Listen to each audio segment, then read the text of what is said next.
Student हम बात करने वाले हैं निफ्टी, बैंक निफ्टी, सेंसेक्स के बारे में कि आने वाले ट्रेडिंग सेशन में मंडे को मार्केट किस तरीके से कामकाज कर सकता है। कुछ इंपॉर्टेंट चीजें हैं जो कि डिस्कस करनी है आप लोगों के साथ। इफ यू डोंट नो तो मैं आपको बता देता हूं कि जो मंडे को है आपका यूएस का जो है मार्केट उस दिन क्लोज रहने वाला है बिकॉज ऑफ दी कुछ इवेंट, कुछ है उनका हिस्टोरिकल इवेंट है कुछ, तो उसकी वजह से हम डीप डाइव नहीं करेंगे। बस इतना पता है कि मंडे को यूएस मार्केट बंद रहेगा। तो लगातार ये सैटरडे, संडे और मंडे 3 दिन की छुट्टी हो गई, तो जब भी मार्केट खुलेगा मंडे को तो काफी एक बड़ा हमको अपमूव देखने को मिल सकता है।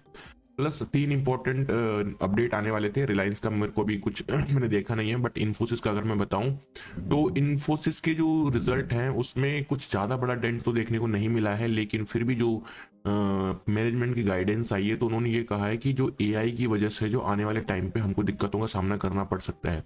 एक्सिस बैंक की बात करूं तो एक्सिस बैंक के जो ईयर ऑन ईयर और क्वार्टर ऑन क्वार्टर थोड़ा सा जो है डैमेज देखने को मिला है रिजल्ट्स में। तो कहीं ना कहीं कंपनियों की जो दिग्गज लीडर कंपनियां हैं, निफ्टी की टॉप वेटेज कंपनियां, इनके रिजल्ट मतलब आ तो ठीक रहे हैं, लेकिन एज एक्सपेक्टेड जो करा किया जा रहा था एनालिस्ट्स के द्वारा जो फोरकास्ट कर रहे थे कि भाई ये रिजल्ट आएंगे, वो कहीं ना कहीं क्राइटेरिया मीट नहीं हो पा रहे हैं। इस वजह से मार्केट में पिटाई तुड़ाई चल रही है। अगर हम निफ्टी के चार्ट यहाँ पर देखें तो निफ्टी के चार्ट को मैं जस्ट ओपन कर लेता हूँ ना, जून का चार्ट है और मैं आपको थोड़ा सा जूम करके दिखाता हूँ। अब एक नॉर्मल इंसान से अगर पूछोगे जो ट्रेड नहीं करता है तो वो इस चार्ट को देख के क्या बोलेगा, वो ये बोलेगा कि भाई मार्केट साइडवेज था। लेकिन जो एक ट्रेडर है उससे पूछो कि क्या दुख दर्द की कहानी, क्योंकि मार्केट एक गैप डाउन ओपन होने के बाद शार्प कट हमको दिया, दैट इज द ओके। उसके बाद मार्केट ने एक शार्प रिकवरी और शार्प कट। ये जो शार्प कट होते हैं ना, इसमें बहुत आए बाएं दाएं वाले सब छोटे मोटे रिटेल ट्रेडर आउट हो जाते हैं, उनको मार्केट हटा देता है, स्टॉप लॉस हिट कर देता है। फिर एक शार्प रिकवरी, यहां तक भी ठीक था, लेकिन जो ये कट आया ना इसमें लोगों का मेरे को लगता है बहुत बहुत नुकसान हुआ होगा। तो इस टाइम पे मार्केट से बच पाना बहुत ही मुश्किल से। फिर एक sharp recovery, sharp cut, sharp recovery, sharp cut. तो कभी कभी क्या होता है, मार्केट जैसे मान लो इस लेवल पर आया, थोड़ा टाइम स्पेंड किया, फिर स्लो स्टडी करके, ताकि एक ट्रेडर को समझने का टाइम मिले कि भाई क्या चल रहा है मार्केट में। यहां पर क्या हो रहा था, sharp up sharp down, sharp up sharp down. तो एक ट्रेडर जो है यहाँ पर करता तो है लेकिन नुकसान हो जाता है उस चक्कर में। एफआईआई डीआईआईज के डेटा की मैं बात करूं अगर यहाँ पर, तो एफआईआईज ने 3300 करोड़ का माल बेचा है, डीआईआईज ने 2500 करोड़ का माल खरीदा है। अगर मैं वर्ल्ड इंडाइसेस पे जाऊं तो यूएस मार्केट एक पॉजिटिव क्लोज देखिए, कल पॉजिटिव क्लोजिंग मार्केट ने दी है यूएस के मार्केट ने 300 पॉइंट। तो फ्यूचर जो है यूएस के क्लोज हुए हैं positive, 300 point Dow Jones positive close हुआ है और नेस्डेक भी करीबन 300 पॉइंट। लेकिन मंडे को जो है यूएस के मार्केट क्लोज रहेंगे। तो अगर हम यूएस मार्केट का थोड़ा सा ये अगर हम इसको एज अ कंसिडर करके चले तो इसके हिसाब से हमको मंडे के दिन मार्केट में छोटी मोटी गैप अप ओपनिंग देखने को मिल सकती है। द मोस्ट इंपॉर्टेंट थिंग 20 जनवरी के दिन क्या है, 20 जनवरी के दिन डोनाल्ड ट्रंप जो है सत्ता में कुर्सी पर बैठने वाले हैं, अमेरिका की प्रेसिडेंट बनने वाले हैं, शपथ लेने वाले हैं। तो बहुत ही ऐतिहासिक दिन रहेगा, मार्केट में बहुत उथल पुथल रहेगी, वोलेटिलिटी बहुत ज्यादा रहेगी, तो वहां पर आपको केयरफुली ट्रेड करना होगा। अब आते हैं इंपॉर्टेंट चीज पे, क्योंकि मैंने इन्फोसिस के रिजल्ट बताया, मैनेजमेंट ने कहा है कि भाई एआई की वजह से प्रॉब्लम हो सकती है आने वाले टाइम पे, तो थोड़ा सा उन्होंने चिंता जताई है। इस वजह से इन्फोसिस भी गिरा और बहुत ज्यादा गिरा, दरअसल बहुत ही ज्यादा गिरा। तो इस चक्कर में जो है मार्केट को भी नीचे उसने खींचा। दूसरी चीज मैं आपको दिखाता हूं, ये देखिए निफ्टी आईटी कहां है, इस इधर इधर निफ्टी आईटी है। तो निफ्टी आईटी में करीबन 1100 पॉइंट की गिरावट हमको देखने को मिली, 2.5% गिरा है Nifty IT index. Plus axis bank में भी जो है मार्जिन में थोड़ा सा हमको डेंट देखने को मिला है। तो कहीं ना कहीं ये जो कंपनियां हैं ये 10% की जो ग्रोथ भी नहीं दिखा पा रही है ईयर ऑन ईयर, और जीडीपी डेटा जो है काफी प्रॉमिसिंग दिखाया जाता है। तो कुछ ना कुछ तो जो है कंडीशंस अच्छी नहीं चल रही है मार्केट में। कुल मिला के आप ये समझिए, इकोनॉमिक के वाइज में बात करूं, क्योंकि मेरी एक्सपेक्टेशन है, किसी भी इंसान की जो एक्सपेक्टेशन क्या रहती है मार्केट से, कि चलो हम मानते हैं स्मॉल कैप कंपनी के रिजल्ट अच्छे नहीं आ रहे हैं, that is fine, mid cap company के रिजल्ट अच्छे नहीं आ रहे हैं, बट जो लार्ज कैप है, जो इकोनॉमी का सबसे बड़ा कंट्रीब्यूटर स्तंभ है, अगर वही अच्छे रिजल्ट पोस्ट नहीं करेंगे तो फिर मार्केट में तो पैनिक बनेगा और गिरावट भी होगी और सेलिंग भी होगी। अब करते हैं इंट्राडे लेवल्स की बात। एनीवे, अब बात करते हैं यहाँ पर इंट्राडे में कल हमको किस तरीके से ट्रेड करके चलना है। 23,160 का एक इंपॉर्टेंट लेवल रहेगा, जो कि यहाँ पर क्यों, क्योंकि इस लेवल से मार्केट ने प्रीवियसली यहां से भी एक बाइंग दिखाई थी, यहां से भी बाइंग दिखाई थी, यहां से भी बाइंग दिखाई थी, और प्रीवियसली अगर हिस्ट्री में जाकर देखोगे तो ये लेवल काफी मार्केट ने टेस्ट ऑलरेडी कर चुका है। 23,160 इस लेवल पर हमको काफी इंपॉर्टेंट नजर बना के रखनी होगी। अगर मार्केट आता है तो यहाँ पर हम एक डिप बाइंग करके चल सकते हैं, ठीक है। तो ये हुई पहली चीज। दूसरी चीज 23,130 या फिर 23,140 इस लेवल का, लेट सपोज मार्केट ने ट्रेंड लाइन बनाई और ये बना इसका लेफ्ट शोल्डर, ये बना head and this is the right shoulder. अब अगर ये इनवर्स हेड एंड शोल्डर्स का ब्रेकडाउन देता है, नेकलाइन को तोड़ता है, ये लास्ट सपोर्ट बचता है, इसको भी तोड़ता है एंड ये 130 के नीचे निकलता है, तो ये यहाँ पर फिर हम एक सेलिंग के लिए कंसिडर कर सकते हैं निफ्टी को। तो ये दो इंपॉर्टेंट लेवल आपको ध्यान में रखना है, बाइंग वाला और सेलिंग वाला।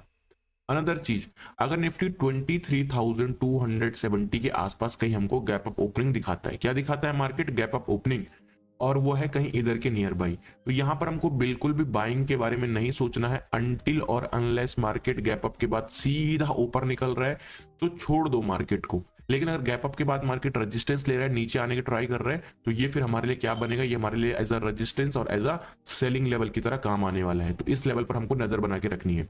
अब बात करते हैं सेंसेक्स के बारे में, किस तरीके से ट्रेड करके चलने वाले हैं। डेली टाइम फ्रेम में आपको डेली दिखाता हूं, तो मैं आज जो है चलो आज भी दिखा देता हूं, डोंट वरी। तो आप देखोगे सेंसेक्स का चार्ट है, ठीक है। अब यहां पर अगर आप देखोगे तो मार्केट ने क्या किया, इस ट्रेंड लाइन पर सपोर्ट लिया, then again support support support support support support support, then market ऊपर गया। ना अगेन मार्केट अगेन इस लेवल पर आ चुका है और यहां पर मार्केट सिर्फ वही खेल कर रहा है जो मार्केट ने प्रीवियसली इन जोन्स पर किया हुआ था। तो हमको इस ट्रेंड लाइन को बिल्कुल लाइटली नहीं लेना है, ये बहुत ज्यादा इंपॉर्टेंट ट्रेंड लाइन है इवन सेंसेक्स के लिए, और निफ्टी में भी सेम ऐसी ट्रेंड लाइन बन रही है जो कि मैं आपको डेली दिखाता हूं, आज नहीं दिखाया है बस। तो यानी कि यहां से दो पॉसिबिलिटीज है, अगर मार्केट को घूमना है तो इसी लेवल से घूमेगा, अगर नहीं घूमना है तो ये लेवल का ब्रेकडाउन होगा, तो निफ्टी सॉरी सेंसेक्स हमको आता हुआ दिखाई पड़ेगा 75,000 पे, यानी कि यहां से अगेन हमको एक 1600 पॉइंट की गिरावट देखने को मिल सकती है। अब चलते हैं 15 मिनट के टाइम फ्रेम पर जहां पर हमको ट्रेड लेना है। तो लेवल्स को थोड़ा सा ध्यान में रखते हुए 5 मिनट के टाइम फ्रेम पर मैं शिफ्ट करूंगा। सेम यहां पर अगर आप देखोगे तो मुझे यहां पर भी एक ट्रेंड लाइन कुछ इस तरीके से बनती हुई दिखाई पड़ रही है। अगर आप सेंसेक्स में देखोगे तो जो इंपॉर्टेंट लेवल होने वाले हैं दैट विल बी 76,500। तो 76,500 आपका ये रहा। सेम निफ्टी वाला कॉन्सेप्ट जो मैंने बताया, अगर मार्केट आता है, क्योंकि प्रीवियसली मार्केट ने इस लेवल से multiple time support and resistance already ले चुका है, तो ये लेवल काफी इंपॉर्टेंट हमारे लिए कल के ट्रेडिंग सेशन में बन जाता है बाइंग साइड के लिए, तो इस लेवल को आप ध्यान में रखना। दूसरी चीज, सेंसेक्स में 76,900 का ब्रेकआउट अगर हमको मिलता है तो इस लेवल के ऊपर हम बाइंग के लिए जाएंगे, बट ध्यान रहे कि मार्केट गैप अप ओपनिंग ना दे रहा हो। अगर मार्केट गैप अप दे रहा है तो इस सिचुएशन में हम ट्रेड नहीं लेंगे, लेकिन अगर मार्केट 76,900 को फ्लैट क्लोजिंग के बाद या फिर मार्केट गैप डाउन ओपनिंग के बाद इस लेवल का ब्रेकआउट देता है तो हम इसको क्या करेंगे, एज अ बाइंग के लिए कंसिडर कर सकते हैं, ठीक है। तो ये दो बाइंग लेवल रहे।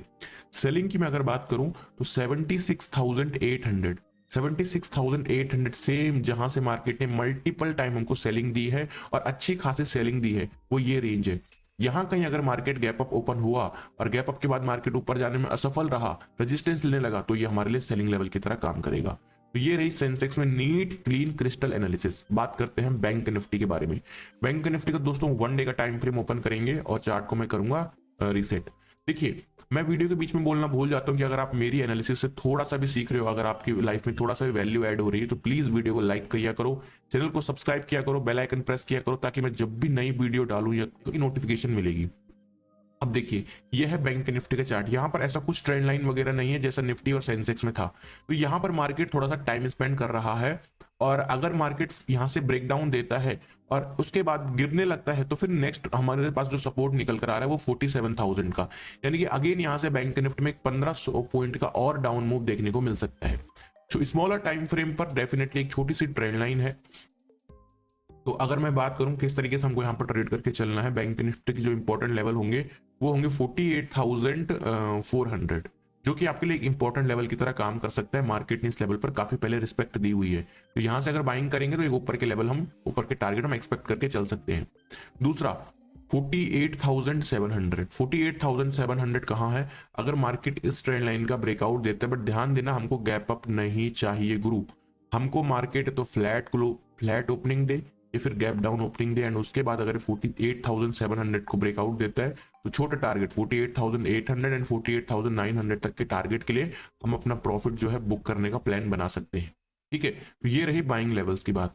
सेलिंग लेवल 48,300 का ब्रेकडाउन, यानी कि 48,300 आपको ये रहा।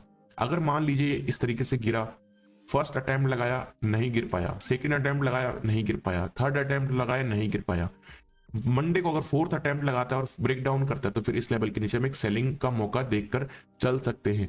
तो ये रहेगी हमारी निफ्टी, सेंसेक्स और बैंक निफ्टी की एनालिसिस।